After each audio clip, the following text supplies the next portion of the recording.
सबसे ज्यादा विकास संथाल परगना में अब ये दुमका लोकसभा में आप लोग देखने को मिलेगा आप लोग।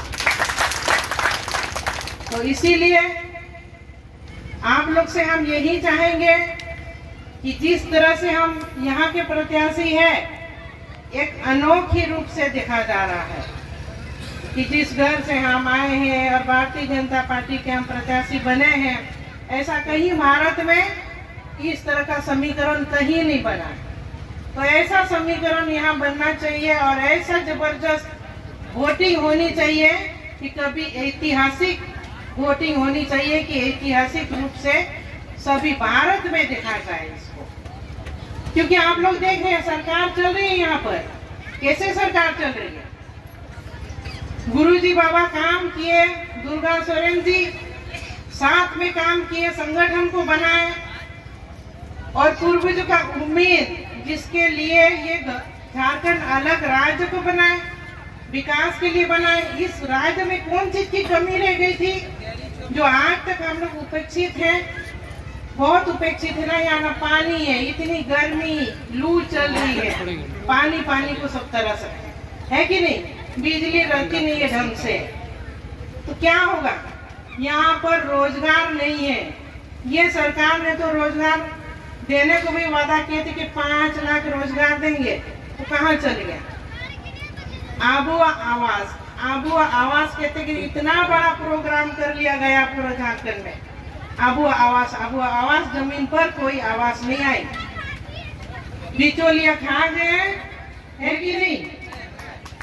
तो इसी मान सम्मान का हम लोगों को रक्षा करना है, क्योंकि मान सम्मान की लड़ाई हर एक जगह होती है। और ये भी देखा गया है कि यहाँ से कई तरह के सवाल भी उठे, मेरे कानों तक पहुँचे कि भाई ये पार्टी किस लिए बदली की। और कई ऐसा हमारे जो पूर्व के पार्टी जेएमएम पार्टी की तरह से भी ये हमको बदनाम करने का बहुत बड़ा साजिश भी रचाया जा रहा है कि ये घर को कैसे छोड़ी। ये जब घर की नहीं हुई तो किस घर की रह जाएगी, कहाँ की हो सकती है। घर में ये भी बोला जा रहा है कि ससुर जी का तबीयत खराब चल रहा है, इनके देवर जी जेल में है, और ऐसे परिस्थिति में घर को छोड़ने की नौबत क्यों आई। पर आप लोग सब जानते ही हैं, अगर घर में मान सम्मान नहीं मिलेगा, आप लोग सब जानते ही है स्वर्गीय दुर्गा सोरेन जी को इस जगह से 2 बार विधायक रहे, लेकिन ये जगह ही नहीं पूरा झारखंड को देखा उन्होंने, गरीबों के मसीहा थे। अगर कोई इंसान उनके पास रो के गिड़गिड़ा के किसी भी तरह का काम को लेके पहुंच जाए तो तुरंत वो काम हो जाता था कि नहीं। तो ऐसे नेता थे। बताइए, उनकी पत्नी मैं हूँ और ऐसे में उस घर में बेइज्जती कैसे सह सकते थे।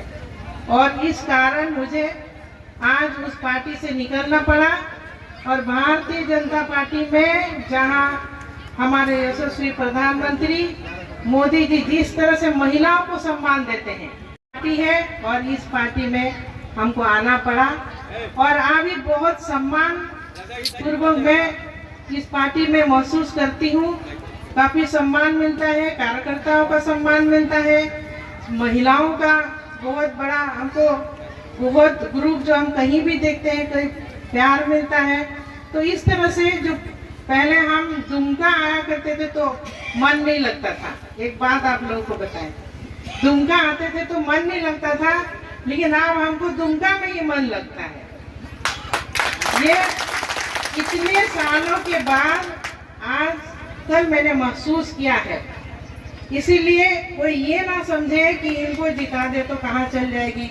हम तो पूरा झारखंड का काम क्या करते हैं ना, झारखंड से कहीं से भी फोन आता है किसी का तो हमको उस काम को करना ही है। जिस तरह से स्वर्गीय दुर्गा सोरेन जी किया करते थे उसी तरह से हम काम को करते हैं। और आप लोग जानते ही हैं, जमा विधानसभा का भी काम हमने कई बड़ा काम किए हैं, लेकिन जो भी काम हम किए हैं, जो भी काम हम लाए हैं, लड़के ही लेकर के आए। अपनी पार्टी, अपनी सरकार, और उसी सरकार में हमको सब चीज के लिए लड़के ही सब चीज हमको मिलता था। तो इतनी लड़ाई, अगर हम अभी भारतीय जनता पार्टी में हम आए हैं, अगर इस पार्टी में इतनी लड़ करके अगर हम काम को लेकर के आते तो यहाँ आप लोग विकास ही विकास देखते। और ये हमको करना है। मोदी जी का जो घोषणा पत्र में दिया हुआ है, बहुत कुछ दिया हुआ है, और मोदी जी का जो गारंटी है, उस गारंटी को हमको एक एक गारंटी को जमीन पर ला